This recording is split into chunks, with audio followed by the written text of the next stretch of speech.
Yes hello everyone, wish you all a very good evening. मेरी voice audible है सभी को?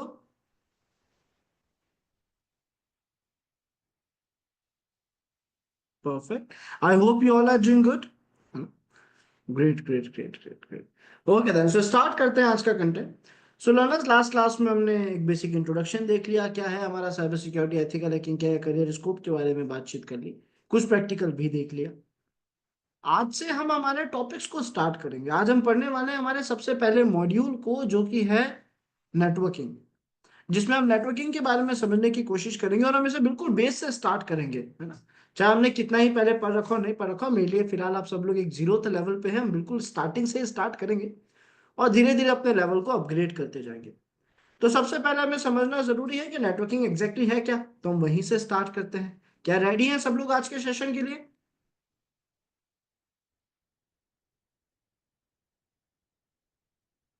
गुड। तो आई होप आप सभी को मेरी डिस्प्ले क्लियर विजिबल होगी, है ना। हम बात कर रहे हैं नेटवर्किंग कंसेप्ट की, और इसी में हमें सबसे पहले पहले वर्ड का मतलब पता होना चाहिए, विच इज नेटवर्किंग। तो कंप्यूटर नेटवर्किंग एग्जैक्टली है क्या?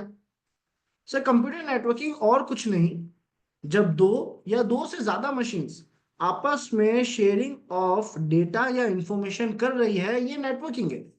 नेटवर्किंग ये कहती है कि सर यहाँ पे किसी भी तरीके का कम्युनिकेशन परफॉर्म हो रहा है। अब कम्युनिकेशन में आप कुछ भी हो सकता है, आप हो सकता है कोई फाइल शेयर करोगे, कोई सॉफ्टवेयर शेयर करोगे, किसी तरीके का इंफॉर्मेशन शेयर करोगे, या फिर किसी तरीके का डेटा या कोई हार्डवेयर शेयरिंग करोगे। इन शॉर्ट शेयरिंग हो रही है, और उसी को हम कंप्यूटर नेटवर्किंग कहते हैं। कंप्यूटर नेटवर्किंग का या शेयरिंग ऑफ डेटा या इंफॉर्मेशन का एक बहुत अच्छा फायदा है कि आपका डेटा का एक बैकअप बन जाता है, जो आपको कभी भी काम आ सकता है। इंफॉर्मेशन प्रिजर्व हो जाती है। फॉर एग्जाम्पल, मान लेते हैं यूजर ए था और एक यूजर बी था। यूजर ए के पास एक बहुत अच्छी मूवी पड़ी है, जो मार्केट में कोई नई मूवी आई है, वो यूजर ए के पास पड़ी है। यूजर बी ने कहा मुझे वो मूवी शेयर कर दो, दोनों ने कनेक्शन बनाया, और यूजर ए ने क्या करा, वो मूवी कंप्लीट ट्रांसफर कर दी यूजर बी को। अब कुछ दिनों बाद हुआ ये कि गलती से यूजर ए से वो मूवी डिलीट हो गई। तो मुझे ये बात बताओ सब लोग, क्या यूजर ए के पास कोई रास्ता है वो मूवी फिर से अपने पास लाने का? यस एवरीवन, क्या कोई भी रास्ता है? बिल्कुल है सर। यूजर बी से वो मूवी फिर से ले ली जाएगी, क्योंकि जब उसने वो मूवी शेयर करी तो उसका एक बैकअप बन चुका है, जो उसके काम आ सकता है ना। हमने कहा ठीक। बस ओवरऑल कंप्यूटर नेटवर्किंग का एक बहुत इंपॉर्टेंट कंसर्न है, और वो कंसर्न है सिक्योरिटी। कि ध्यान रखा जाए कि कंप्यूटर नेटवर्किंग में जो भी बातचीत हो रही है वो ज्यादा से ज्यादा सिक्योर हो सके। इस सिक्योरिटी वर्ड का मतलब ये नहीं है कि कंप्यूटर नेटवर्किंग सिक्योर है। इसका मतलब ये है कि हमें कंप्यूटर नेटवर्किंग को दिन ब दिन सिक्योर करना है। ये इसका एक गोल है, जो हमें दिन ब दिन थोड़ा बहुत अचीव करते रहना है। तो अब यहाँ पे ये कंप्यूटर नेटवर्किंग थी। आई होप सभी को इसका डेफिनेशन अच्छे से समझ आ गया होगा, बहुत बेसिक सा टर्म है। हमारे पास यहाँ पे types of computer networking define करी गई है, जिसमें हमें देखने को मिल रहा है LAN local area network, MAN metropolitan area network, और वैन वाइड एरिया नेटवर्क। इसके अलावा और भी कैटेगरीज है, लेकिन हम जो भी कंटेंट पढ़ रहे हैं वो इसलिए पढ़ रहे हैं कि हमें एथिकल हैकिंग में डायरेक्ट सपोर्ट मिल सके, हैकिंग का कंटेंट समझ आ सके। वहां पे ये तीन जरूरी रोल प्ले कर रहे हैं। अब इन तीनों में क्या मतलब है, इन तीनों में क्या डिफरेंस है, इनका काम क्या है, इसको इजीएस्ट तरीके से समझना। कंप्यूटर नेटवर्किंग का मतलब था कुछ मशीन्स आपस में शेयरिंग ऑफ डेटा या इंफॉर्मेशन कर रही है। अब ये जो बातचीत कर रही है, ये किस रेंज में कर रही है, इनका जो बातचीत करने का एरिया है वो कितना है, कितने लोग बातचीत कर रहे हैं, इसको डिफाइन करने के लिए ये कैटेगरीज बनाई गई।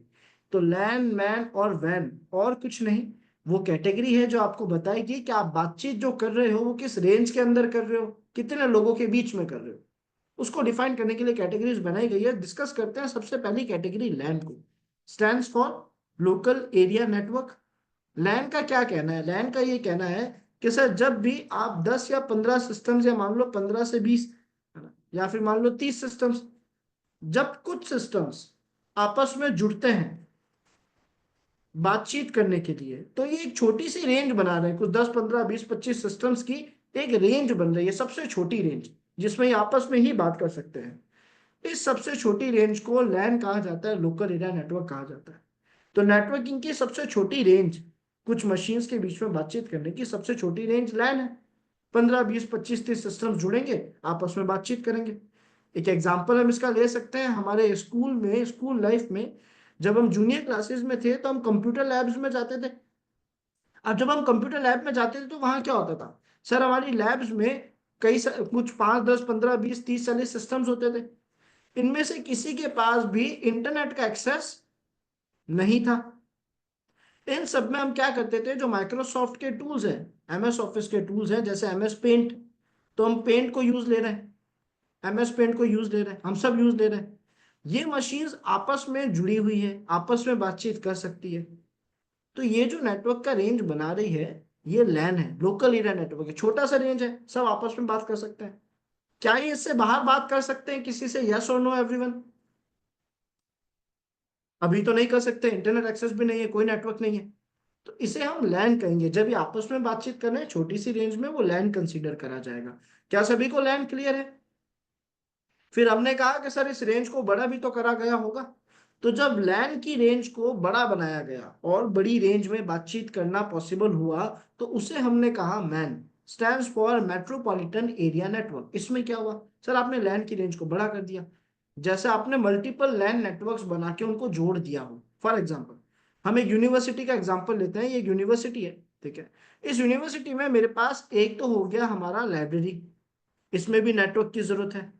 एक हो गया हमारा hostel, girls and boys hostel हो गया, इसमें भी नेटवर्क की जरूरत है। ये हमारी स्कूल में कंप्यूटर लैब्स, मतलब हमारी कॉलेज में कंप्यूटर लैब्स है खूब सारी, तो वहां पे भी नेटवर्क है, आपस में जुड़ी हुई है सब। और यहाँ पे मान लो एक और दूसरा डिपार्टमेंट का लैब। तो अब ये जो भी नेटवर्क बन रहा है, ऑब्वियसली बात है, यहाँ पे 300, 400, 500 सिस्टम्स के बीच में बातचीत हो रही है। तो मल्टीपल लैन नेटवर्क्स बन रहे हैं, एक लैन ये, एक लैन ये, एक लैन ये मल्टीपल नेटवर्क जुड़ के भी आपस में बातचीत कर पा रहे हैं। तो इसे हम मैन कहते हैं। यानी जब आप उन 10, 20 या 30 सारे सिस्टम्स की रेंज को 200, 300 सिस्टम्स में कन्वर्ट कर देते हो, या उससे थोड़ा सा ज्यादा में कन्वर्ट कर देते हो, तो उसे हम मैन कंसीडर करते हैं, मेट्रोपॉलिटन एरिया नेटवर्क कंसीडर करते हैं। केवल रेंज बड़ी हो गई है। समझ आया सभी को? सर इसी तरीके से हमने कहा अब इस रेंज को और बड़ा करा जाए तो हमने इस रेंज को और बड़ा करा, और जब हमने ऐसा करा तो हमारे पास आ गया वैन, वाइड एरिया नेटवर्क। एक ऐसा नेटवर्क जो कह रहा है कि मैं तो पूरे वर्ल्ड में फैला हुआ हूं, मेरे जरिए आप पूरे वर्ल्ड में किसी से भी बातचीत कर सकते हो। क्या इसका आप कोई एग्जांपल दे सकते हो, कोई ऐसी टेक्नोलॉजी आपको पता है जिसकी मदद से आज आप पूरे वर्ल्ड में किसी से भी बात कर पा रहे हो, जैसे हम अभी कनेक्टेड हैं अलग अलग जगहों से, अलग अलग लोकेलिटी से? इंटरनेट से, यानी WWW, world wide web, internet. इसकी मदद से हम ओवर दी वर्ल्ड बात कर पाते हैं। तो ये बेस्ट एग्जांपल है वैन का, वाइड एरिया नेटवर्क का। क्या आप सभी को तीनों कैटेगरीज अच्छे से समझ आई? वेरी गुड, बहुत अच्छे। अब सर ये तीनों कैटेगरीज तो हमें क्लियर हो चुकी है।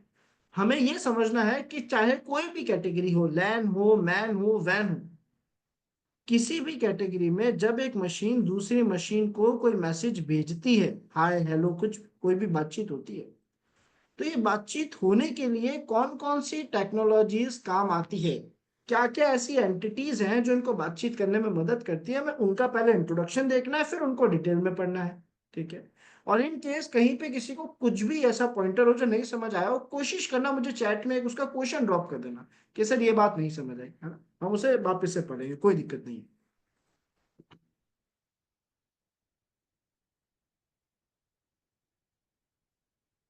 परफेक्ट।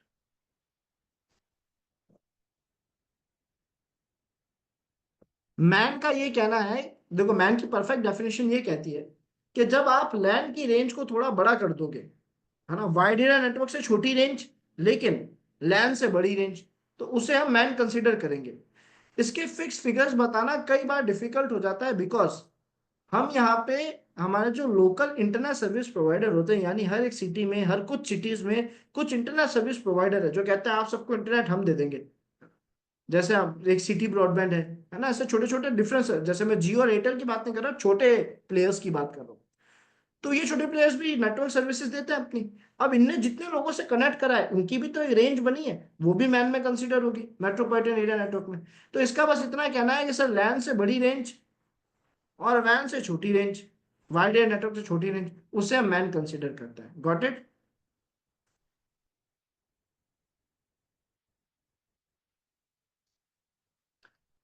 नहीं अशफाक, वो पोर्टल पे ही मिलेगा, आपको वहीं एक्सेस करना है उन्हें।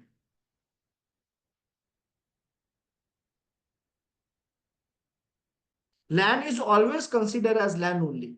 ऐसा कैसे, ये हम अभी चल के समझ लेंगे, है ना। लैंड की वर्किंग हम थोड़ा प्रैक्टिकली भी देख लेंगे कुछ ही दिनों में, एक दो दिन के अंदर अंदर एक टॉपिक आएगा जो हमें लैंड की प्रैक्टिकल वर्किंग दिखा देगा। ठीक है। ओके अशफाक, आई थिंक 2 दिन बाद मिलना स्टार्ट होता है, तो कल आप लोग मैसेज, आज डे एंड पे शायद स्टार्ट हो जाए, या फिर कल से आप लोगों को मिल जाएगा, है ना, पोर्टल सभी को। आप सब लोग यहाँ पे ध्यान देना, यहाँ पे कुछ इंपॉर्टेंट एंटिटीज के नाम लिखे हुए हैं जो आपकी मदद करेगा नेटवर्किंग कंसेप्ट को और अच्छे से क्लियर करने में। ये क्या है, कैसे काम आएंगे, हम समझने की कोशिश करते हैं। ठीक है। और बिफोर दैट, आफ्ताब, आपने मुझे एक मैसेज किया था लेकिन उसका मुझे कोई क्वेश्चन नहीं मिला। तो अगर कुछ क्वेश्चन है तो मुझे प्लीज ड्राफ्ट कर देना, वरना कुछ देर में मैं नोट करा दूंगा टॉपिक को पढ़ा के। बेस्ट तो ये रहेगा कि आप अगर क्वेश्चन ड्रॉप कर दोगे तो फ्लो के साथ ही समझा दूंगा। हाँ सब लोग ध्यान देना, आपको जो मैं जो भी पढ़ा रहा हूँ उसके नोट्स, इसकी रिकॉर्डिंग्स आपको आपके पोर्टल पे मिलेगी। पोर्टल का एक्सेस शायद 2 दिन बाद मिलता है हमेशा, तो आपको कल तक मिल जाएगा। ठीक है। अभी पूरा फोकस इधर लगाना, ये यहाँ समझ नहीं आया तो बाद में समझने में दिक्कत तो होगी, डिफिकल्टीज तो होगी। ठीक है, सो पूरा फोकस फिलहाल इधर। सर यहाँ पे जो सबसे पहली एंटिटी जो नेटवर्किंग में बातचीत करने के हमारे काम आती है, उस पहली एंटिटी का नाम है ISP, stands for internet service provider.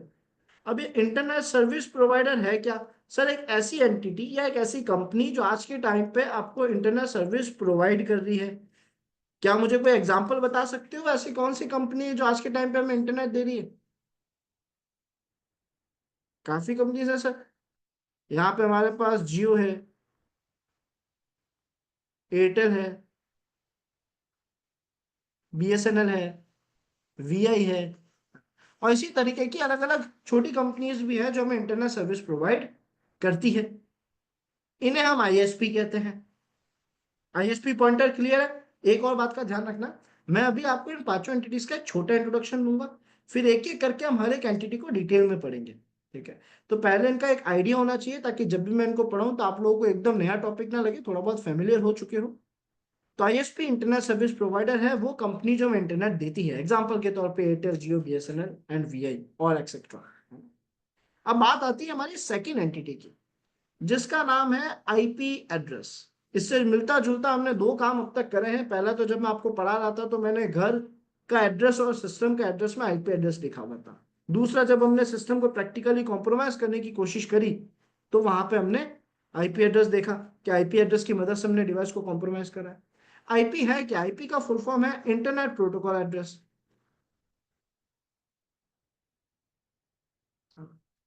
अभी इंटरनेट प्रोटोकॉल एड्रेस एग्जैक्टली क्या है? तो सर नेटवर्किंग का कहना है कि अगर किसी भी मशीन को किसी मशीन से बात करनी है तो हर मशीन का एक एड्रेस होना तो कंपलसरी है ना। बिना एड्रेस की क्या किसी से बात करी जा सकती है?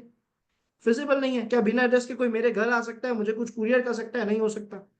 तो सर हर मशीन का एड्रेस होना कंपलसरी है, और नेटवर्किंग में बात करने के लिए जो एड्रेस सबसे ज्यादा काम आता है वो आईपी एड्रेस है। अगर आप नेटवर्किंग में बात करना चाहते हो तो आपके पास जिस एड्रेस जो एड्रेस होना कंपलसरी है वो आईपी एड्रेस है। इसकी मदद से आप नेटवर्किंग में बात कर पाते हो। इसमें भी अलग अलग टाइप्स है जिसके बारे में हम आई थिंक नेक्स्ट क्लास में या फिर आज ही थोड़ा बहुत पढ़ना स्टार्ट कर देंगे, आज ही स्टार्ट हो जाएगा इसका टॉपिक। ठीक है। आईपी इंटरनेट प्रोटोकॉल एड्रेस हर एक मशीन का एड्रेस है जिसकी मदद से हम नेटवर्किंग में बात कर सकते हैं। फिर हमारे पास आता है मैक एड्रेस, एक ऐसी पहचान जो हर हार्डवेयर डिवाइस को दी जाती है। मैक एड्रेस क्या है? एक ऐसा एड्रेस है सर, जैसा आईपी एड्रेस हर उस डिवाइस को दिया जाएगा जो नेटवर्किंग में बातचीत कर रहा है, उसी तरीके से हर वो डिवाइस जो नेटवर्किंग में बात कर सकता है उसे उसका एक फिजिकल एड्रेस भी दिया जाता है। फिजिकल एड्रेस उन एड्रेसेस को कहा जाता है जो एक बार अगर मशीन को अलॉट कर दिए तो लाइफ टाइम उनके पास रहेंगे। मैक का फुल फॉर्म है media access control address. Media access control address. तो मैक के बारे में असल में दो तीन चीजें कही जाती है। पहला, मैक क्लियर सी बात है हर उस हार्डवेयर डिवाइस के पास मैक एड्रेस होगा ही होगा जो नेटवर्किंग में बातचीत कर रहा है। ठीक है, ये एक फिजिकल एड्रेस होता है। इसके बारे में ये कहा जाता है कि ये हमेशा के लिए कभी चेंज नहीं होगा। आप एक मैक एड्रेस को एक डिवाइस में हमेशा के लिए चेंज नहीं कर सकते। इसे हार्डवेयर एड्रेस कहा जाता है, और दूसरी लैंग्वेज में क्या कहा जाता है, हार्डवेयर एड्रेस। अब ये क्या है, कैसा दिखता है, इसका यूज क्या हो रहा है, ये क्या किस चीज में काम आ रहा है, ये हमें धीरे धीरे समझ आ जाएगा। क्या आप इन तीनों टेक्नोलॉजीज या इन तीनों एंटिटीज के नाम से फेमिलियर हो गए हो, समझ आ गया, बेसिक मतलब समझ आ गया सभी को? ISP, IP and MAC address. बहुत अच्छे। अब दो एंटिटीज और है, जिसमें एक एंटिटी है पोच। इसका हम एक यूज भी लेकर देख चुके हैं, डिवाइस हैक भी पोच की मदद से करा था। हाँ। नहीं सूरज, इससे ना ही बातचीत होती है ना ही हैकिंग होती है, अलग तरीके से काम आता है ये एड्रेस। बताऊंगा कैसे काम आता है। सर पोच क्या है? हर एक मशीन को बातचीत करने के लिए खूब सारे रास्ते दिए गए हैं, जिससे वो नेटवर्किंग में बात कर सकता है। सर कितने रास्ते दिए गए हैं? 1 से लेके 65,535, ये आप सभी को याद रखना है बहुत अच्छे से। 1 से लेके 65,535 रास्ते हर मशीन को दिए गए हैं नेटवर्किंग में बात करने के लिए, और उन्हें हम पोर्ट्स कहते हैं, जिनके बारे में अब हम जल्द ही डिटेल में पढ़ने वाले हैं। फिर आता है एक वर्ड प्रोटोकॉल्स। अब इससे पहले कि मैं इसके टेक्निकल मतलब समझाऊं, मैं आपसे जानना चाहूंगा कि आपके हिसाब से प्रोटोकॉल वर्ड का मतलब क्या है? नॉर्मली इंग्लिश लैंग्वेज में प्रोटोकॉल वर्ड का मतलब क्या है? जैसा एवरीवन।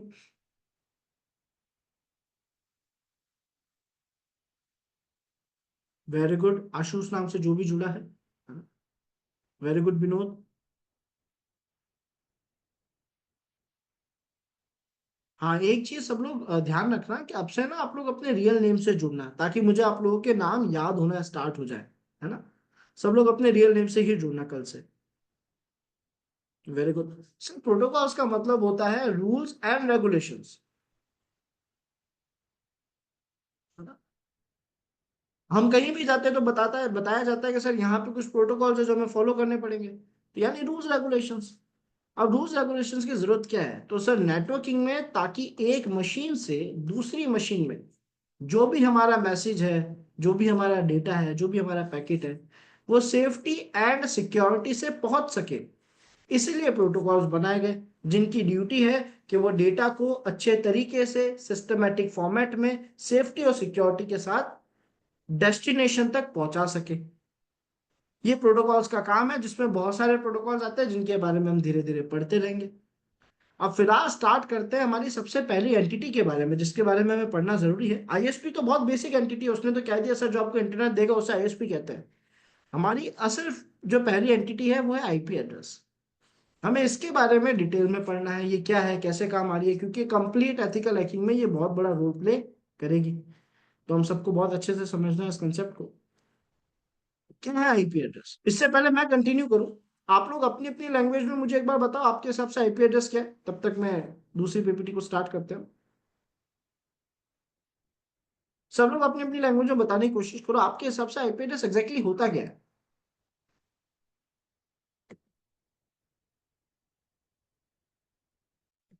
या इसके बारे में जो भी पता हो, जैसे कि इसके टाइप्स।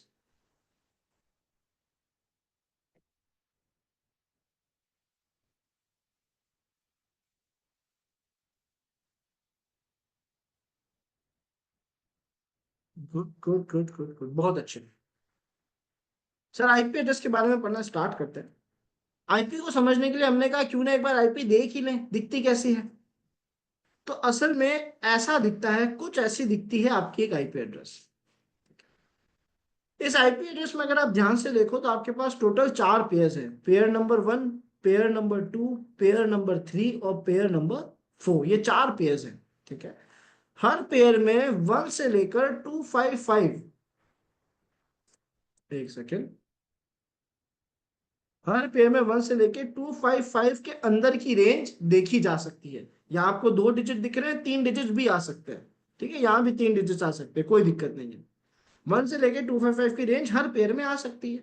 हर पेयर की साइज 8 बिट्स यानी 1 बाइट है। इसका मतलब एक आईपी की टोटल साइज 32 बिट्स यानी 4 बाइट्स होती है। हमने कहा ठीक है। आईपी का full form internet protocol address है। ये तो थी इसकी बेसिक डिटेल। अब इसके बारे में थोड़ा डिटेल में समझने की कोशिश करते हैं। सबसे पहला डाउट हमारे मन में क्या आता है जब भी हम आईपी के बारे में पढ़ते हैं, वो ये है कि क्या आईपी के जरिए किसी को ट्रैक करना पॉसिबल है? क्या लगता है आप सभी को?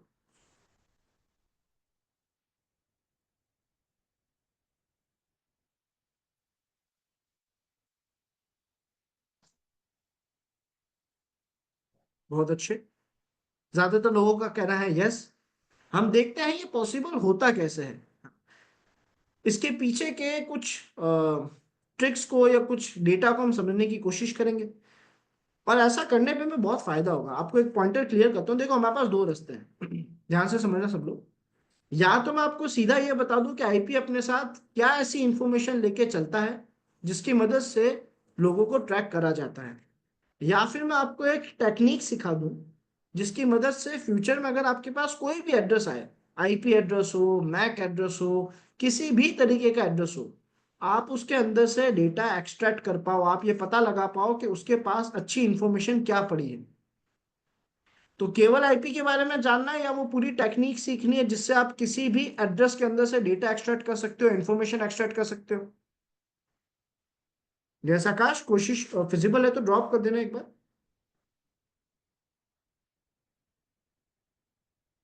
पूरी टेक्निक समझनी है। तो अब यहाँ पे ध्यान देना। देखो, चाहे हम किसी भी एड्रेस की बात करें, मैं थोड़ा रियल वर्ल्ड से एग्जांपल लेता हूँ। चाहे हम बात करें एक डेबिट कार्ड की, चाहे हम बात करें क्रेडिट कार्ड्स की, चाहे हम बात करें अपने आधार कार्ड की, है ना? इन सब में हमें एक एड्रेस देखने को मिलता है कुछ ऐसा। देखने को मिलता है ऐसा एड्रेस। क्या ये कभी भी हो सकता है कि हमें जो एड्रेस अलॉट करा गया हो, चाहे वो आधार कार्ड का हो, डेबिट कार्ड का हो, क्रेडिट कार्ड का हो, आईपी एड्रेस हो या मैक एड्रेस हो, कोई भी एड्रेस हो, क्या ऐसा हो सकता है कि हमें जो एड्रेस दिया गया है वो एक रैंडम नंबर है? केवल केवल रैंडम डेटा है, उसका कोई मीनिंग नहीं बनता? क्या ऐसा हो सकता है? ऐसा नहीं हो सकता। जब भी किसी को भी कोई भी यूनिक पहचान, कोई भी यूनिक आइडेंटिटी अलॉट करी जाती है तो वो रैंडम नहीं हो सकती। उसके पीछे एक प्रॉपर डीप मीनिंग होगा, चाहे वो हमारे स्कूल के रोल नंबर से क्यों ना हो। अगर स्कूल में हमें कोई रोल नंबर अलॉट करा जाता है ना, तो उसका प्रॉपर मीनिंग होता है। फॉर एग्जाम्पल, अगर एक ऐसा रोल नंबर है,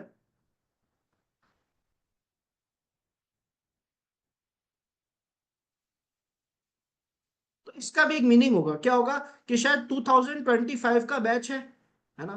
क्लास नंबर 1 है, यानी section a b c d को 01 02 03 डिफाइन कर दिया होगा। और आपका रोल नंबर है 002, यानी 3 रेंज तक के, हंड्रेड्स की रेंज में स्टूडेंट्स आ सकते हैं। तो ये एक मीनिंग क्रिएट कर रहा है ना। ऐसे ही हर एक नंबर अपने साथ, हर एक एड्रेस अपने साथ मीनिंग लेके चलता है, वो रैंडम नहीं हो सकता। ये तो पहला पार्ट है। अब हमें ये समझना है कि कोई भी एड्रेस अपने साथ क्या इंफॉर्मेशन लेके चलता है। तो जब भी मुझे इसका डेटा निकालना होता है, जब भी मुझे समझना होता है कि एक नंबर अपने साथ क्या इंफॉर्मेशन लेके चल रहा है, मैं पहले सबसे सॉरी मैं सबसे पहले खुद से क्वेश्चन पूछता हूँ। वो क्वेश्चन क्या है?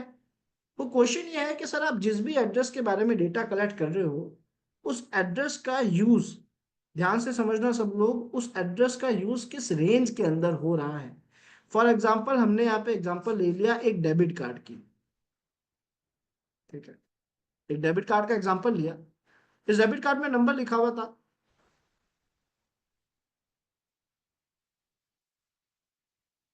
कुछ ये, हाँ। मुझे ये जानना है कि भाई ये नंबर अपने साथ क्या इन्फॉर्मेशन लेके चल रहा है। तो पहले मैं सवाल पूछूंगा कि ये डेबिट कार्ड जो है, ये जो जो भी डिवाइस है, ये जो भी नंबर है, इसका यूज किस रेंज में हो रहा होगा? आप सब लोग मुझे इस सवाल का जवाब देना। अगर मैं बात करता हूँ डेबिट कार्ड की, तो क्या एक डेबिट कार्ड मैं केवल एक सिटी में यूज ले पाता हूँ, या केवल कंट्री में यूज ले पाता हूँ, या ओवर द वर्ल्ड यूज ले पाता हूँ? एक डेबिट कार्ड की लिमिटेशंस क्या है, किस रेंज के अंदर उसे यूज लिया जाता है? वैसे तो थोड़ा बहुत डिपेंड करेगा सर, बट एक नॉर्मल समझे तो सर ओवर दी वर्ल्ड भी आ जाता है ना? पूरे वर्ल्ड में काम आ जाता है, ये कंट्री भी मान सकते हो आप। हमने कहा मान लेते हैं कि अभी ये जो डेबिट कार्ड है, ये पूरे वर्ल्ड में काम आ रहा है। अगर ये डेबिट कार्ड पूरे वर्ल्ड में काम आ रहा है, तो मुझे मेरे सवाल का जवाब मिल गया कि डेबिट कार्ड की यूज होने की रेंज क्या है? ओवर दी वर्ल्ड, पूरे वर्ल्ड में काम आ रहा है। अब मैं क्या करूंगा? इस वर्ल्ड को छोटी छोटी सब कैटेगरीज में डिवाइड करूंगा। ऑब्वियस सी बात है, जब किसी को एड्रेस दिया जाएगा तो सबसे पहले क्या कैटेगराइज करना चाहिए आप, कि भाई ये कौन सी कंट्री को दे रहे हैं हम एड्रेस, फिर कंट्री का स्टेट, सिटी, इस तरीके से अंदर जाते रहेंगे। तो वर्ल्ड को अगर मैं छोटी छोटी कैटेगरीज में डिवाइड करूं तो सबसे पहली कैटेगरी मेरे पास क्या आएगी, कंट्री। यानी जो पहला पेयर होगा वो ये बता रहा होगा कि ये पेयर किस कंट्री को डिफाइन कर रहा है। फॉर एग्जाम्पल, पहले पेयर ने कह दिया कि सर ये एड्रेस तो इंडिया को डिफाइन करेगा, तो इस हिसाब से अब मेरे को इंडिया को और छोटी कैटेगरीज में बांटना है। तो सेकंड पेयर अपने साथ क्या डेटा लेके चल रहा होगा, एवरीवन गैस करेगा कोई। हमने वर्ल्ड को छोटे पार्ट्स में डिवाइड करा, कंट्री मिला, कंट्री को छोटे पार्ट्स में डिवाइड करा, स्टेट मिला, बहुत अच्छे। स्टेट में हमने मान लिया कि सर ये बात कर रहा है कि डेटा, ये जो है पेयर, ये राजस्थान को डिफाइन कर रहा है। ये पेयर क्या कर रहा है, राजस्थान को डिफाइन कर रहा है। हमने कहा ठीक है।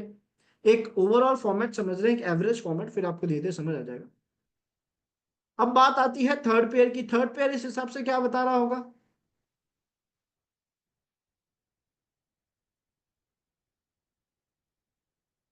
थर्ड पेयर बताएगा सर यहाँ पे सिटी। फॉर एग्जाम्पल उसने बता दिया जयपुर, एग्जाम्पल के तौर पे। फोर्थ पेयर क्या बताएगा, सर फोर्थ पेयर बता देगा यूजर को, तो किस यूजर को एड्रेस दिया गया है। लेकिन यहाँ पे कैच ये है कि इन डिटेल्स में कुछ एक्स्ट्रा इंफॉर्मेशन भी होगी।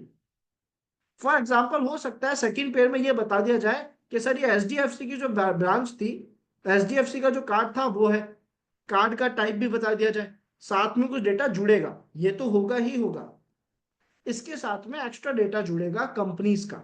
हो सकता है थर्ड में बता दे कि सर जयपुर में कोई पर्टिकुलर एड्रेस पे जो एचडीएफसी की ब्रांच है, ये एड्रेस उसको अलॉट करा गया था। ये इतना डिटेल में कब जाता है, जब बैंक अकाउंट की बात आती है, तब ये सिटी में बताया जाता है। और डेबिट कार्ड क्रेडिट कार्ड्स को मैनेज करने वाली एक मेन ब्रांच होती है, हर ब्रांच तो डेबिट कार्ड क्रेडिट कार्ड बना नहीं रही है, नंबर्स तो बना नहीं रही, तो वो यहाँ पे या तो पहले कंट्री में डिफाइन हो जाएगा या फिर स्टेट में डिफाइन होगा। अदरवाइज जब डिटेल बातचीत करी जाएगी जैसे बैंक अकाउंट नंबर्स की, तो वहां तो हर एक ब्रांच खुद के अकाउंट्स को मैनेज कर रही है, तो ज्यादातर सिटी यानी थर्ड पेयर हमें बताएगा कि कौन सी सिटी में कौन सी बैंक ब्रांच है जिसको ये एड्रेस डिफाइन करना है। क्या ये बात सभी को समझ आई।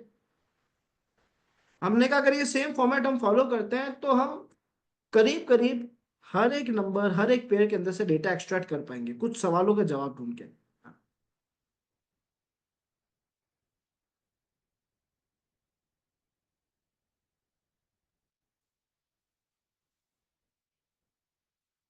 नहीं अक्षय, यहाँ सोर्स और डेस्टिनेशन का तो फिलहाल कोई रोल ही नहीं है ना।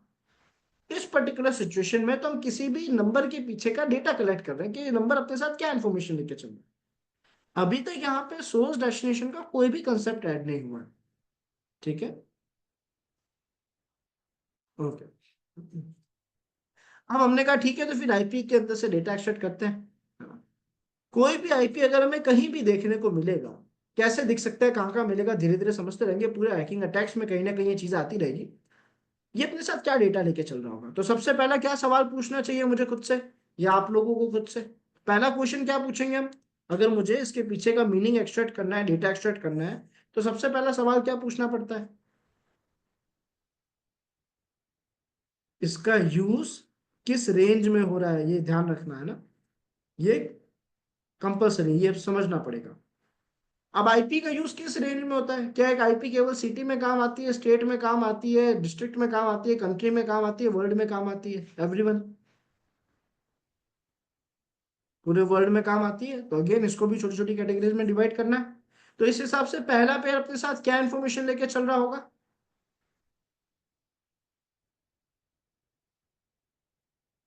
कंट्री, बहुत अच्छे। तो पहले पेयर में मान लेते हैं, बता दिया कि सर मैं तो इंडिया को डिफाइन कर रहा हूं, हमने कहा ठीक है। सेकंड पेयर अपने साथ क्या डेटा लेके चल रहा होगा, स्टेट, इसने कहा कि सर मैं राजस्थान को डिफाइन कर रहा हूं, हमने कहा ठीक है। थर्ड पेयर थोड़ा एक्साइटिंग है, ये अपने साथ क्या डेटा लेके चल रहा होगा, सर होना तो स्टेट ही चाहिए, सॉरी होना तो सिटी ही चाहिए। मेरा ध्यान आपके मैसेजेस पे चला गया था। होना तो सिटी ही चाहिए, और सिटी में मान लेते हैं इसने कहा कि सर मैं जयपुर जयपुर को डिफाइन कर रहा हूं, तो ये केवल जयपुर नहीं बोलेगा, ये कहेगा कि सर जयपुर में जो जियो का ऑफिस है, मैं उसे डिफाइन कर रहा हूं। इसने जयपुर में जियो ब्रांच का एड्रेस दे दिया जिसको ये पेयर दिया गया था, जो हमें आईपी बांट रहा था, आईपी अलॉट कर रहा था।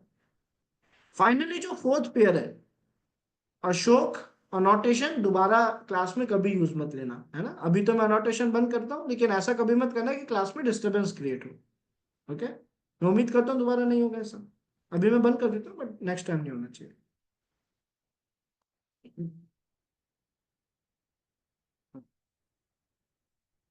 तो सर यहाँ पे जो फोर्थ पेयर है वो हमेशा यूजर को डिफाइन करेगा कि सर ये एड्रेस किस यूजर को दिया गया है। तो अब होगा क्या, यानी यूजर यानी डिवाइस, किस डिवाइस को एड्रेस दिया गया था। तो हम एक एग्जांपल के तौर पे मानते हैं कि सर ये जो आईपी है ये एक हैकर का है। एक हैकर था, ये हैकर क्या कर रहा था, एक वेबसाइट को हैक करने की कोशिश कर रहा था। जब इस वेबसाइट को हैक कर रहा था या हैक कर भी लिया, तो उस वेबसाइट के लॉग्स में इसका आईपी मिल गया। ये आईपी जो है ये यहाँ पे लॉग्स में लिखा हुआ था।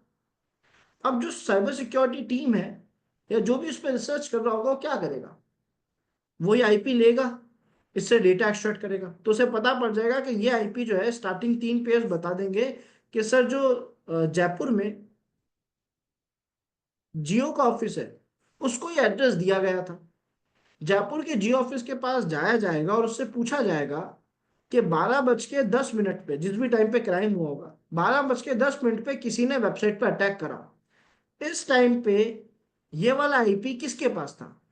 तो जियो देखेगा लास्ट पेयर की, मतलब पूरा एड्रेस में लास्ट पेयर की मदद से उसे पता पड़ जाएगा। जियो बोलेगा सर ये तो इस सो एंड सो कंप्यूटर के पास था और इसने ये बातचीत करी है, उसके लॉग्स दिखा देगा कि इस सिस्टम ने क्या क्या बातचीत करी है। ऐसा करके, और इसका एड्रेस भी बता पाएगा, ऐसा करके इस मशीन को इजीली ट्रैक कर लिया जाएगा। इसको इजीली हैक करा जा सकता है, मतलब इसको इजीली ट्रैक करा जा सकता है, नॉट हैक, फिलहाल हैक की डिस्कशन आगे करेंगे, बट ऐसा करके इसे ट्रैक करा जा सकता है।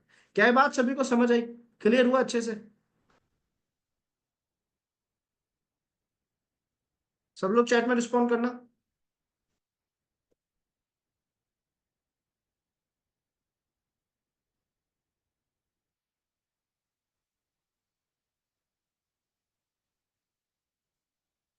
बहुत अच्छे। अब हमें जो भी आईपी मिला हो, जैसा भी हो, बट आईपी में एक चीज समझना बहुत जरूरी है, वो है इसके टाइप्स। अच्छा, एक बहुत अच्छा सवाल आया आकाश का, बट शायद मुझे पहले आपको टाइप समझाने पड़ेंगे, फिर इस क्वेश्चन का जवाब अच्छे से दिखा सकता हूँ।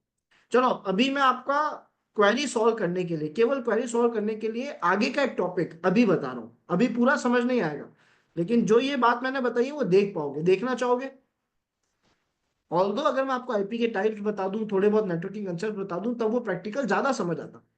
लेकिन इतना अगर देखना है कि सर ये जो बात हमने पढ़ी है सच है कि नहीं, तो एक छोटा प्रैक्टिकल दिखा रहा हूं ताकि आइडिया लग जाए। ओके एवरीवन, ध्यान देना यहाँ पे। बट ध्यान रखना, उससे रिलेटेड ज्यादा सवालों के जवाब अभी नहीं मिलेंगे, क्योंकि वो टॉपिक आगे का है। उसका एक प्रैक्टिकल बता रहा हूं ताकि इस सवाल का जवाब मिल जाए कि आईपी ये डिटेल्स लेकर जा रहा है, कैसे पता पड़ेगा आईपी के अंदर ये डिटेल्स है या नहीं, कैसे देख सकते हैं। तो हम गए अपने ब्राउजर पे।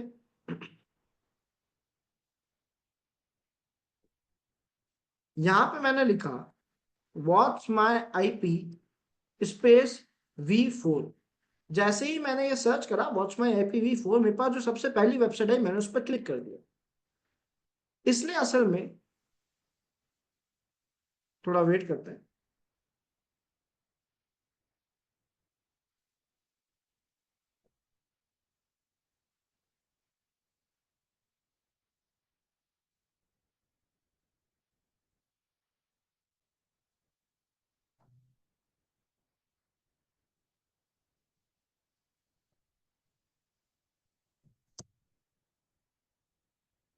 किसी रीजन से सर्वर स्लो लोड हो रहा है, हम दूसरी वेबसाइट ओपन कर देते हैं। हाँ, तो जब मैंने इसे ओपन करा तो आप देखोगे इसने स्टार्टिंग 3 पेयर की मदद से मुझे बताया कि सर ये किस कंट्री की है, कंट्री में किस रीजन को डिफाइन कर रही है, और वहां पे किस सिटी को डिफाइन कर रही है, और उस सिटी में किस आईएसपी के पास ये आईपी थी, उसकी लोकेशन भी बता रहा है ना, कि इस आईएसपी के पास ये आईपी थी। अब इस आईएसपी से जाके पूछो कि ये आईपी उसने इस टाइम पे किसको दी है, तो वो बोले कि मुझे दिए, यानी आशीष को दिए। क्या ये बात समझ आई सभी को, क्लियर हुआ। बहुत इजीली दिखा ना, जो हमने पढ़ा उसे प्रैक्टिकली देख पाए क्या आईपी जेन्युइनली वो डिटेल्स लेकर जा रहा है। बाकी के कंसेप्ट धीरे धीरे समझ आएंगे, तो हम इसे थोड़ा आगे कंटिन्यू करते हैं और हम बात करेंगे आईपी के टाइप्स के बारे में।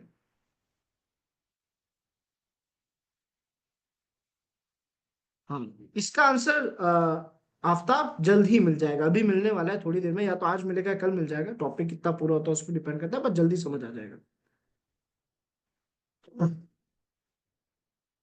आईपी के चार टाइप्स है। क्या है ये चार टाइप्स? पहला टाइप है पब्लिक, दूसरा टाइप है प्राइवेट, तीसरा स्टैटिक, चौथा डायनामिक। हमें इन चारों के बारे में समझना है, लेकिन हम क्या करेंगे, दो दो करके समझेंगे। तो पहले हम प्राइवेट और पब्लिक का काम समझेंगे, ये दोनों क्या है, फिर हम स्टैटिक और डायनामिक का काम समझेंगे। ठीक है। प्राइवेट और पब्लिक का काम समझने के लिए हम चलते हैं खाली टैब में, एक तरफ लिख लेते हैं प्राइवेट आईपी, दूसरी तरफ पब्लिक आईपी। दोनों में डिफरेंस क्या है? इनको और इजी तरीके से समझने के लिए हमने क्या करा, अपने कुछ सवालों के जवाब ढूंढे। पहला, प्राइवेट आईपी की बात आई तो मैंने कहा ये देख लेते हैं कि ये कौन सी रेंज में काम आते हैं। प्राइवेट आईपी काम आते हैं लैन के अंदर। लोकल एरिया नेटवर्क में जब भी आपको बातचीत करनी होती है ना, तो ये एड्रेस काम आते हैं। हमने कहा ठीक है। तो पब्लिक आईपी काम आते हैं वैन में, वाइड एरिया नेटवर्क में बात करने के लिए। हमने कहा ठीक है। फिर हमारे पास एक और तरीका है इसको और अच्छे से समझने का, इसकी वर्किंग को अच्छे से समझने का।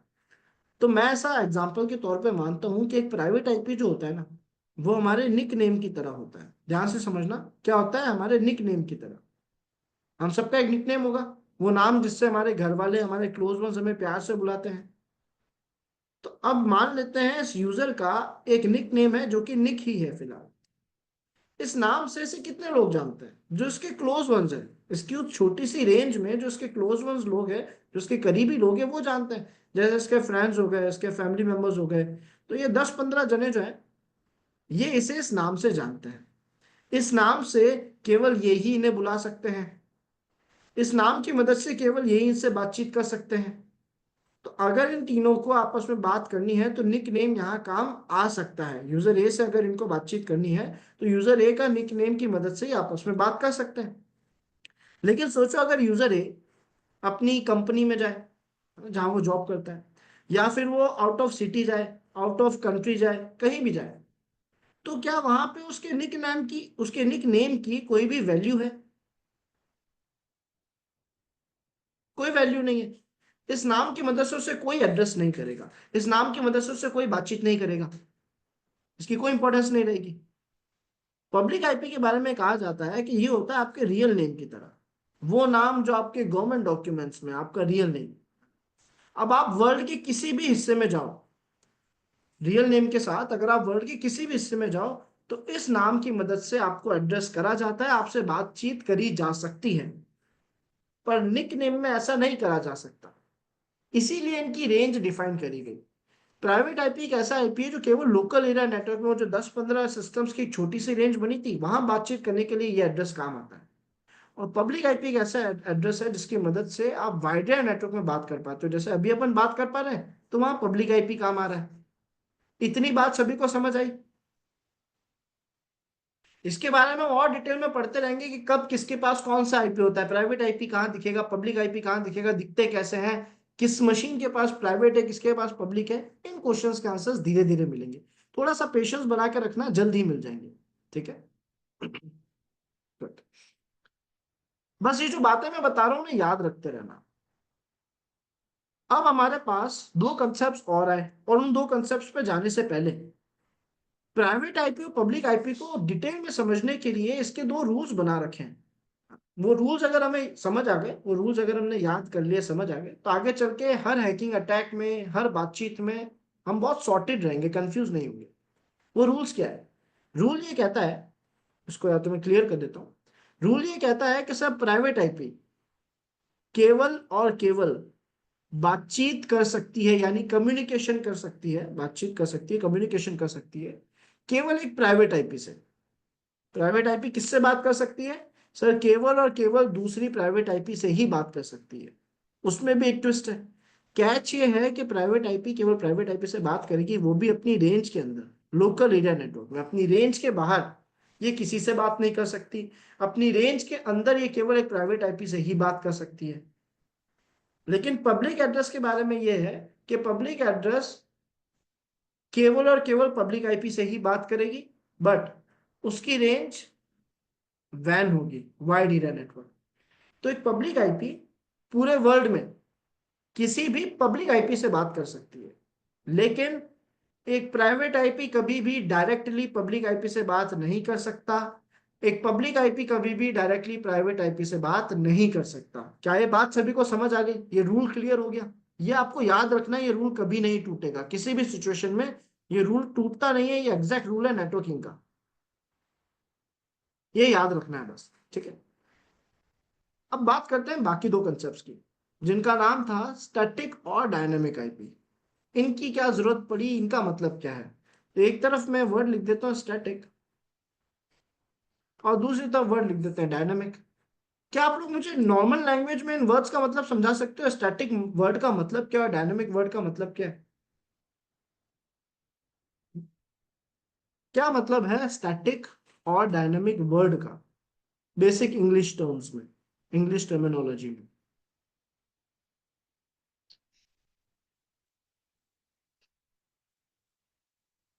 सर स्टैटिक का मतलब एक ऐसी चीज जो फिक्स हो, जो चेंज ना हो बिल्कुल भी।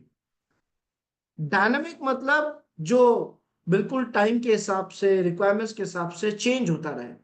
करेक्ट? यही होता है स्टैटिक और डायनामिक का मतलब। अब इनके आगे हमने वर्ड लिख दिया आईपी। तो ये स्टैटिक आईपी और डायनेमिक आईपी क्या है, और इनकी जरूरत क्यों पड़ी? सबसे इंपॉर्टेंट सवाल है, इनकी जरूरत क्यों पड़ी। तो इससे पहले लर्नर्स, मैं आप सभी को इनका मतलब समझाना स्टार्ट कर दूं, स्टैटिक स्टैटिक और डायनेमिक आईपी का, मेरे कुछ सवाल है। आपको उन सवालों के जवाब अभी इंटरनेट से ढूंढ के मुझे चैट में देने। देखते हैं सबसे पहले कौन उन क्वेश्चंस के आंसर्स ढूंढ पाता है। ठीक है? इंटरनेट का यूज ले सकते हो आप, बिना इंटरनेट के करना फिजिबल नहीं होगा। तो आप इंटरनेट का यूज ले सकते हो, लेकिन आपको फास्ट रिप्लाई देना है। रेडी है सब लोग? पूछूं सवाल? सबसे पहला सवाल है कि आपको ये पता लगाना है कि सर जो IPv4 एड्रेस है, इसके टोटल कॉम्बिनेशंस कितने बन सकते हैं, कितने मिलियन कॉम्बिनेशन। क्वेश्चन कंप्लीट कर देता हूं, आप इंटरनेट पे जाके सर्च कर लो कि सर जो आईपी एड्रेस है, IPv4 एड्रेस, उसके टोटल कितने मिलियन कॉम्बिनेशंस बन सकते हैं। और इजी कर देते हैं, बिलियन कर दो चलो। कितने बिलियन कॉम्बिनेशंस बन सकते हैं? सब लोग इस क्वेश्चन का आंसर ढूंढ के लो। वेरी गुड, जो भी आशुष नेम से जुड़ा था, गुड। गुड आकाश, सूरज, नाइस। सनम एक बार फिर से चेक करो क्या ये फिगर सही है। कितने बिलियन?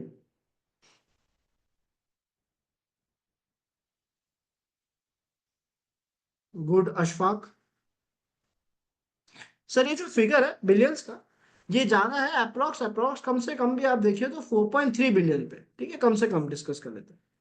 4.3 बिलियन फिगर आ रहा है आईपी एड्रेस का, कि सर जो आईपी एड्रेस है उसके कॉम्बिनेशन, IPv4 के इतने कॉम्बिनेशन बन सकते हैं। अब मुझे एक बात बताओ, सेकंड सवाल का जवाब चलो। अब ये सर्च करो कि आज के टाइम पे, यानी आज, इंटरनेट पे एक्टिव यूजर्स कितने हैं टोटल। इंटरनेट के एक्टिव यूजर्स कितने हैं? कितने बिलियन इंटरनेट पे एक्टिव यूजर्स है आज approx?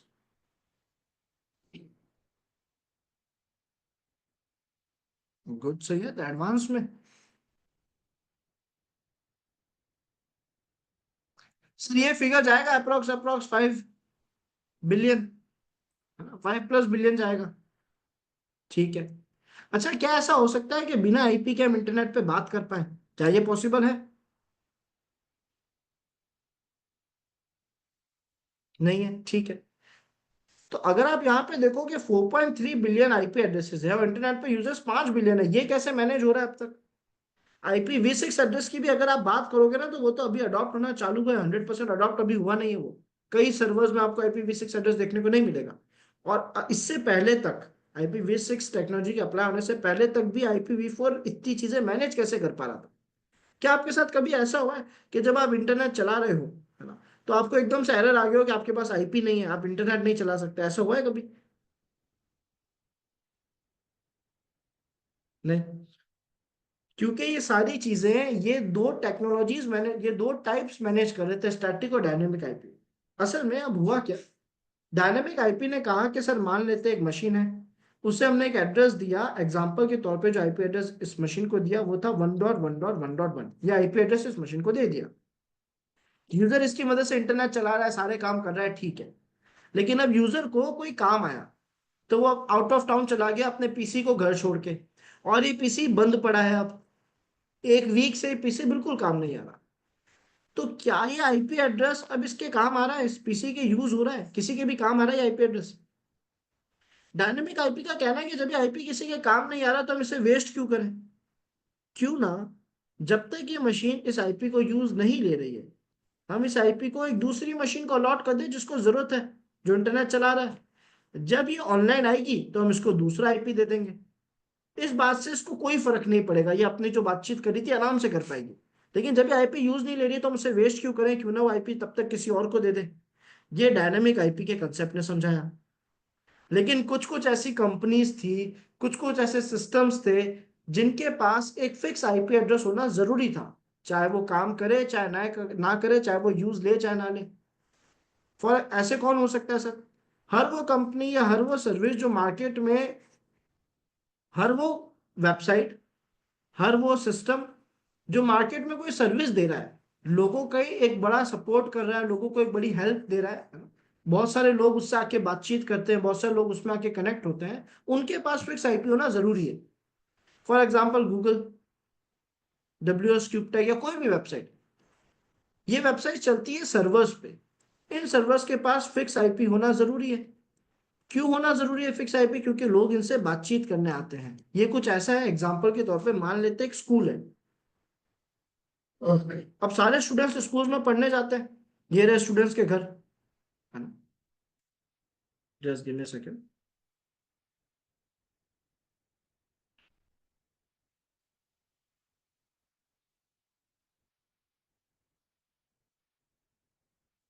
Just allow me minute everyone.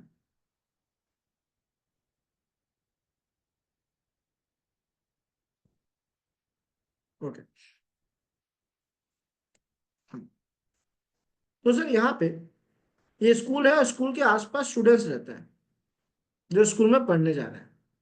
अब एक बात बताओ, अगर आज इस स्कूल का एड्रेस है सेक्टर 2, यानी ये स्कूल सेक्टर 2 में लोकेटेड है, ठीक है, कल ये सेक्टर 4 में चली जाए, फिर कुछ दिन बाद ये सेक्टर 5 में चली जाए, कुछ दिन बाद ये सेक्टर 10 में चली जाए, तो क्या ये स्टूडेंट्स के लिए फिजिबल होगा कि वो अपनी एजुकेशन, फिजिकल एजुकेशन कंटिन्यू कर पाए, ऑफलाइन एजुकेशन? नहीं, नहीं हो सकता। हाँ। लेकिन अगर किसी स्टूडेंट के घर का एड्रेस यहां से यहां हो जाए, यहां से यहां हो जाए, यहां से यहां हो जाए, तो क्या ऐसी किसी को भी डिफिकल्टी होगी? नहीं होगी। क्योंकि ये एक सर्विस प्रोवाइडर है, स्कूल क्या कर रहा है, एक बहुत बड़े लेवल पे सर्विस प्रोवाइड कर रहा है, काफी लोग इससे बातचीत करने आते हैं, तो इसके पास फिक्स एड्रेस होना जरूरी है। ये सेम सिस्टम्स के साथ भी है। वो सर्वर्स जो वेबसाइट शेयर कर रहे हैं, वेबसाइट होस्ट कर रहे हैं, उनके पास फिक्स आईपी होना चाहिए। तो फिक्स आईपी खरीदते हैं, उनके पास फिक्स आईपी रहता है। तो इसका मतलब हम लोग जो वेबसाइट चलाने जा रहे हैं, हमारे पास कौन सा आईपी है, स्टैटिक या डायनामिक? इस बात को कंफर्म करने के लिए एक छोटा सा प्रैक्टिकल करके देख लेते हैं। करें? तो आप सभी को मेरे कुछ इंस्ट्रक्शंस फॉलो करने हैं, ठीक है। ध्यान देना, इंस्ट्रक्शंस क्या है मैं आपको बताता हूँ। हम जाएंगे हमारे ब्राउजर में। अच्छा, ब्राउजर में विजिट भी कैसे करना है?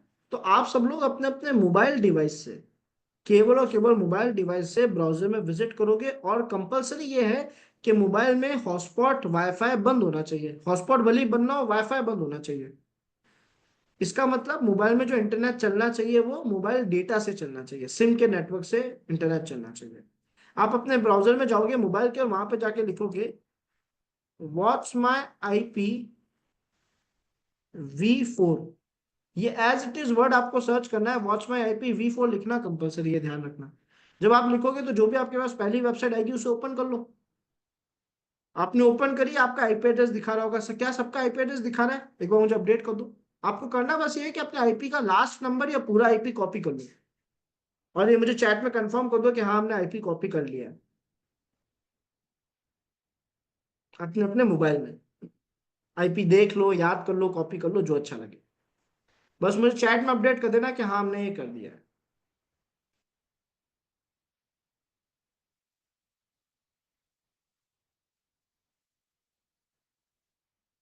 डन, सभी ने किया?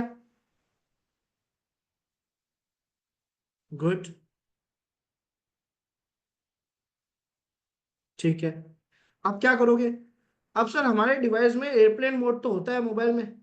जब हम एयरप्लेन मोड को बंद करते हैं तो हमारा नेटवर्क पूरा बंद हो जाता है। जब नेटवर्क बंद है तो हम आईपी को यूज नहीं ले रहे, और अगर मेरे पास डायनेमिक आईपी है तो फिर मेरा आईपी किसी और को दे दिया जाएगा। तो आप कुछ 5 सेकेंड्स के लिए एयरप्लेन मोड को ऑन करो, फिर ऑफ कर देना। ठीक है? और जैसे ही ऑफ कर दो मुझे चैट में लिख देना कि हाँ हमने ऑन ऑफ कर दिया एयरप्लेन मोड को।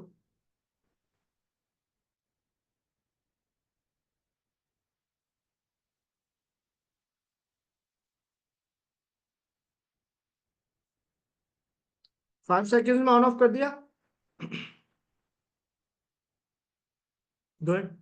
अब आप क्या करोगे? अपनी वेबसाइट को रीलोड करोगे। रीलोड करके देखो कि आपके पास अभी भी वही आईपी है या चेंज हो चुका है मोबाइल के अंदर। चेंज हुआ है, इसका मतलब क्लियर है कि हमारे पास डायनेमिक आईपी एड्रेस है ना? तो आई होप सभी को स्टैटिक, प्राइवेट, पब्लिक और डायनेमिक आईपी का कंसेप्ट समझ आ चुका होगा। चैट में अपडेट को दो मुझे।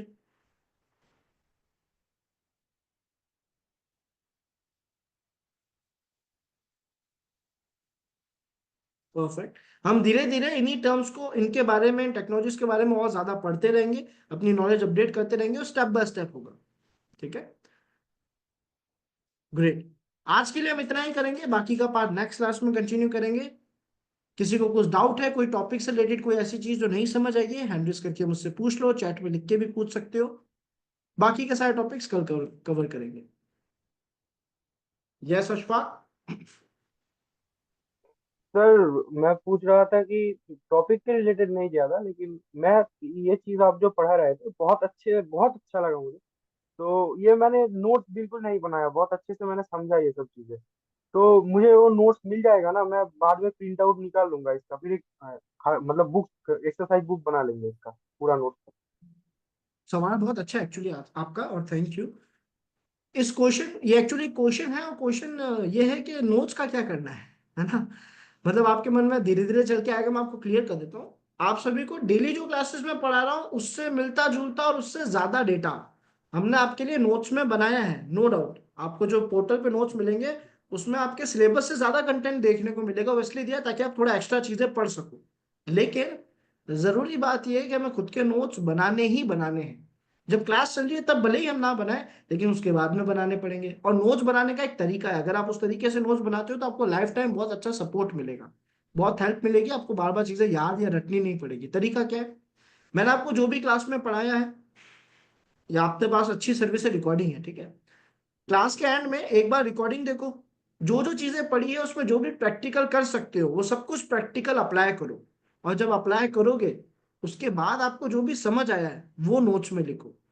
सीधा क्लास देख के उसके नोट्स नहीं बनाने हैं, क्लास देख के उससे इंप्लीमेंट करेंगे। इंप्लीमेंट करने के बाद जितनी बातें हमने समझी, जितने आइडियाज हमारे दिमाग में आए, जो जो हमने क्रिएटिव सोचा, वो सारे हम नोट्स में लिखते हैं। हम नोट्स में मेंशन करते हैं कि हमने क्या समझा, है ना? और आपको यही लिखना है। इस तरीके से खुद के नोट्स तो बनाने ही बनाने हैं।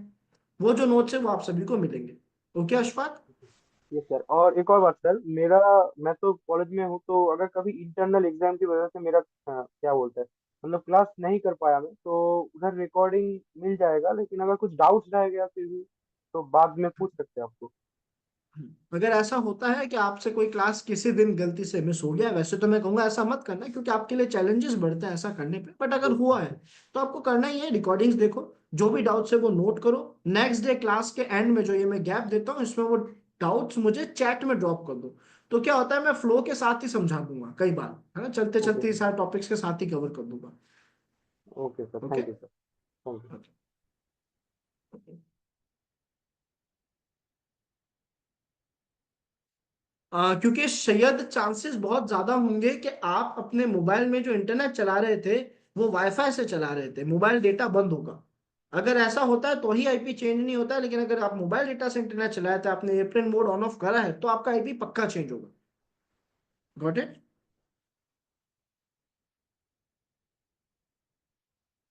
समझेंगे आफ्ताब, इसके बारे में भी अगर किसी ने वीपीएन या किसी ऐसी टेक्नोलॉजी से आईपी चेंज करा है तो क्या होता है, कैसे काम करता है, धीरे धीरे वहां भी पहुंच जाएंगे। यस सनम। सर मतलब जो पहला पेयर होता है ना IPv4 का, वो तो मतलब कंट्री का होता है ना। लेकिन यह तो चेंज हो रहा है, मतलब एक बार 198 दिखा रहा है, एक बार 152 दिखा रहा है, बार बार कुछ अलग अलग दिखा रहा है। अब तो देखो, चेंज इसका हो रहा है। मतलब ये नहीं है कि एग्जाम्पल के तौर पे मान लो अभी मेरा आईपी की स्टार्टिंग थी 112, मान लेते हैं ऐसा ना।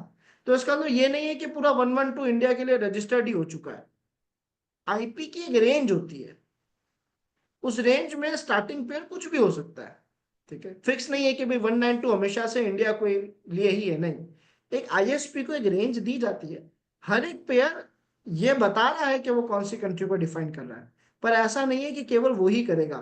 जैसे 119 भी इंडिया को डिफाइन कर सकता है, 112 भी इंडिया को डिफाइन कर सकता है, 96 भी इंडिया को डिफाइन कर सकता है, कोई भी आईपी का पेयर डिफाइन कर सकता है। तो तो सर ऐसे डिपेंड कितना करता है है? कि आईएसपी ने क्या रेंज ली है। तो ऐसे सर, ऐसे ऐसे ऐसे तो बहुत बहुत बड़ा रेंज होगा इंडिया को डिफाइन करने के लिए। हाँ, और ये अपडेट होता रहता है ना। मैं आपको बता दूं, ऐसा फिक्स नहीं है। ये क्या कह रहा है कि भाई आज ये आईपी किसके पास है, तो वो स्टार्टिंग के 3 पेज बता देंगे कि सर आज ये आईपी इंडिया को डिफाइन कर रहा है, इंडिया में ये वो जो आईएसपी है जियो, इसको हमने दे रखा है जयपुर में। अब इसने लोगों को बांट रखा है। डेली चेंज नहीं होगा, बट एक बात कह रहा हूँ, इस तरीके से काम करता है। Okay okay, thank you sir. Okay,